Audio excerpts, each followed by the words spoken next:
Perfect. It was good. It was great. It was great. It was very good. It was. We looked up and we saw you over holding court in that corner. It's funny because we walked in there and I said, that's the sheriff. The battle room just opened again yesterday, so we just had to stop. Well, we did the same thing, like I said.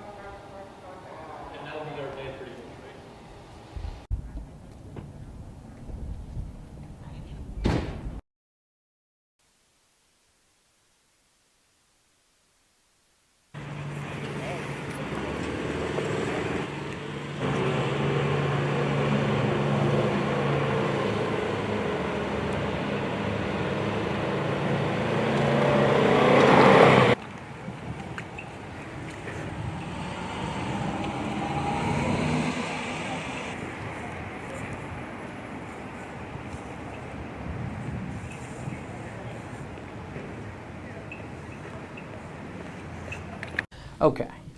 You look right here at me, and if you would, for our friends at home who don't know you, I'll hold the mic. Okay. Say and spell your name first and last for me, please. So say it and then spell it out. All right. My name is Glendale Hill. Glendellhill. And you are? I am currently the sheriff of Prince William County, and I also represent the cities of Manassas and Manassas Park. Sheriff, you were talking about, we're talking about Black History Month this month, and you are the first and only black sheriff, Prince William County, first African American ever elected to serve in this position to represent these three jurisdictions. When you look back on your career here, talk to me a little bit about what it's like to hold that honor and how you've kind of seen things change over the years. Well, certainly it's an honor to serve the people of Prince William County and the citizens of Manassas and Manassas Park. But it all started when I was a police officer. When you first start out and you're a young police officer, you really don't know the effect that you're going to have on your community and how much support you're going to get from the community. So the longer I stayed in law enforcement, the more I began to see that, we have an important role in our community, and it's important that as a police officer, do the very best job you can. And then I found out in law enforcement how helpful you can be to people. And over the years, I meet people now that I met a long time ago, and a couple of them tell me even today the experience they had and how pleasant it was to meet me years ago and to see me today, sometime like 40 and 50 years later, that I'm still the same person that they met 40, 50 years ago. And that's important to me, and I think it's important to our profession as well. When you came to this area and you came to Manassas, you got your start in law enforcement in Manassas. So Yes. Walk me through where you started and how you became sheriff. All right. Well, I started out as a police officer in Manassas in 1969. As I mentioned, young, not understanding what my role was. Certainly didn't understand the impact that law enforcement had on the community. So the more I stayed in law enforcement and the more I began to enjoy what I was doing and seeing the support that I was getting from the community, it really resonated on me that, hey, I like this. And of course, after spending a little over 12 years in Manassas, when the regional jail concept was being developed in Prince William County, I became interested in getting involved with the jail. So I went with the jail in 1982 as the human resources officer, doing the background investigations, doing the interviews, basically helping the jail to get started. Not knowing at the time that one day I would end up being the superintendent. And I learned a lot about not only myself, but I learned a lot about people. There's one thing about working and running the jail, you learn a lot about people. Being a police officer gave me the background, but even then, I go back, my military also gave me a lot of background in learning about people the importance of doing the right job, your appearance and being on time. So many things you learn about the military that after I got into law enforcement, it helped me. As I mentioned, working at the jail in '82, moved up through the ranks, and in 1992, I had the opportunity to be the superintendent. And having that opportunity to be the superintendent, there are certain things that I wanted to put in place, and certainly programs was one. I implemented some programs that certainly help inmates to improve their lives after they got out of jail. And some of those programs are still in existence today. And then one day, I got interested in running for sheriff. And of course, talking with family and talking with friends, I decided to go through with it and run for sheriff in 2003. And you've been sheriff since 2003. Well, I got elected in 2003, and I've been sheriff since 2004. Going through the political process is certainly an experience, but also looking at the political process, it can be somewhat intimidating. But when you surround yourself with positive people and the message that you're trying to get out to folks about who you are and what you want to do, I think is very important. And there's one thing that I learned about going through the political process. If you promise voters that you're going to do something, you should always follow through with what you promise. And I promised the voters that I would bring peace and harmony to the sheriff's office and would have a good relationship with all the law enforcement within Prince William County. And I've kept my promise. I kept my promise to the voters.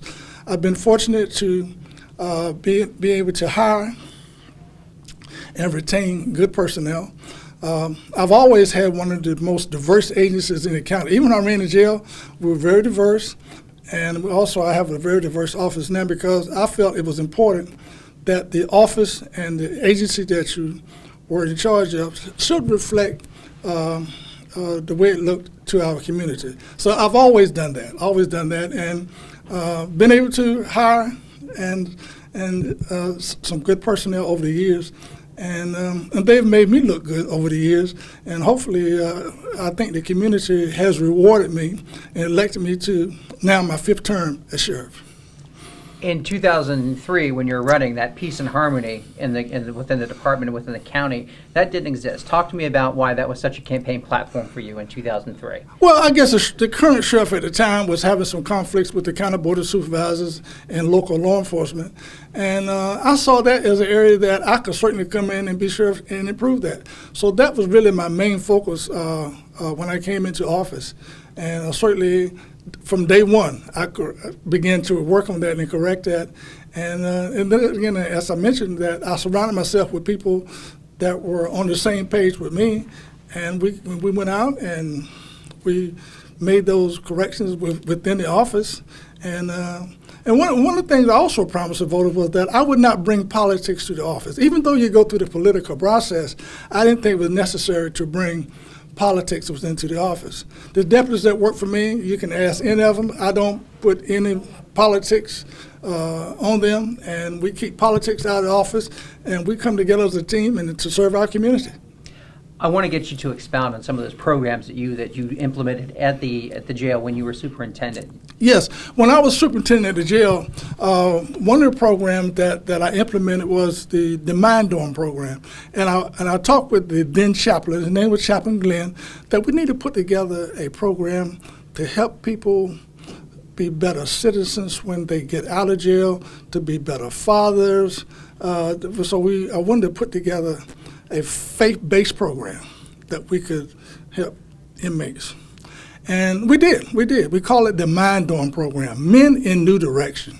And we were able to get volunteers to come into the jail to help our men that were in jail to improve their lives once they got out. About 2 years later, we also put together a WIN program that is Women in New Direction. So we started with the men first, and then we moved to the women. And even today, I meet men that I meet in the community that went through that program, and they tell me how that program changed their life while they were incarcerated, and now they're a better people. And that program taught them to life skills. Right? Life skills, yes. It was a life skills program that was faith-based. Name a few of those life skills that they learned there. Yes. How to interview for a job. how to write a checkbook, how to start a savings account, and just basically how to be a better person. I think that was important. And of course, they were all young men, and they needed some direction. And even though they were incarcerated, I say, look, sometimes you're here for a reason. So let's get something out of it while you're here, and let's go back out and be better people. And a lot of them did. When you came to Manassas in 1968, you told me that you couldn't just get an apartment just anywhere. That's true. Talk to me, what was that experience like for you? Because well, growing up in the South, I had been used to segregation, and I knew about segregation. So when I came to Manassas, I experienced it once I got here. So, but fortunately, I could see the changes coming because being a military personnel in this area, the military was getting involved with the communities to help change things.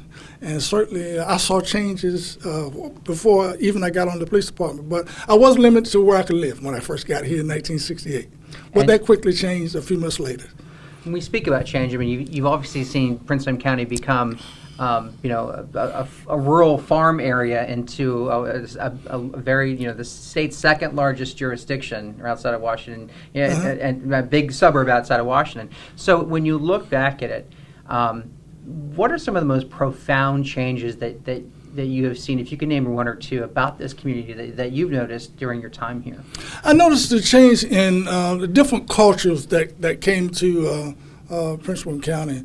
I recall when I was a jail superintendent, I could see the Hispanic population begin to come in. One of the first things I did was start hiring Hispanic personnel. And I also put together a program for our officers that worked there with Spanish in corrections. I put that together.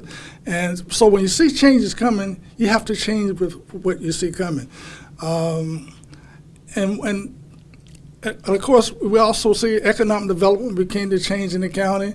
A lot of people coming. I was here when IBM first came to Manassas, so we could see the changes coming. And along with that came people. And we still have a wonderful community. Finally, do you consider yourself a role model? When someone looks up to you, whether they be a young child or someone who's trying to make a course correction in their life and want to do something different with themselves, do you see yourself as a role model, somebody to look up to you? Certainly, I believe parents are role models. There's no question about it. But yes, I do look at myself as a role model because if I did it when I talk to other young people and I talk to my grandkids and talk to other young people, I say, you know what? There's nothing that you can't do. Never say I can't do it. And one of the things I believe in, sometimes you may not have all the answers yourself. Go to somebody that can help you and give the answers. There's a lot of people out here that will help you. And I can tell you that because going through the political process, there's a lot of people I did not know. But I got support from people that helped me that I met later, and I'll probably never know who they are. So sometimes when you are doing something and you're doing something positive, people will jump in to help you, regardless of what color you are, where you come from, or what your background is. People will help you sometimes get to a higher level, and sometimes you just never know where the help comes from. So tell young people, keep yourself clean, make sure you do the right thing, listen to your parents, and to me, sky's the limit. And I just want to make sure that we get your background. So you grew up in New Bern, North Carolina. Yes, from New Bern, North Carolina, yes. And then you went into the U.S. Army? Went to the U.S. Army, went into the Army Security Agency, yes. Stayed there for 4 years. And you came to Van Hill. Yes. And you were stationed at Van Hill in 1968. Right. Mm-hmm. Came on as a Manassas City police officer in 1969. Yes. And in 1982, you went to work for the Prince William County, is it Regional Jail, was it? Yes, Regional Jail, yes. Mm-hmm. In 92, you became the superintendent of the Regional Jail. Yes. And in 2004, you became Prince William County's first African-American sheriff. That's correct. Make sure I got all that correct. That's correct. That's correct. All right. And, and I'm certainly, I have to, I'm blessed from getting family support. I look back at colleagues and people that I worked with over the years have been nothing but supportive. And certainly the voters in Prince William County trusted me to do what I said I was going to do in 2003, and they put me to the office of sheriff. And that's why every time I make a decision and think about a decision I make, I think about the people that trusted me and put their reputation on the line to support me to be their sheriff. All right, thank you. Correct. Good stuff.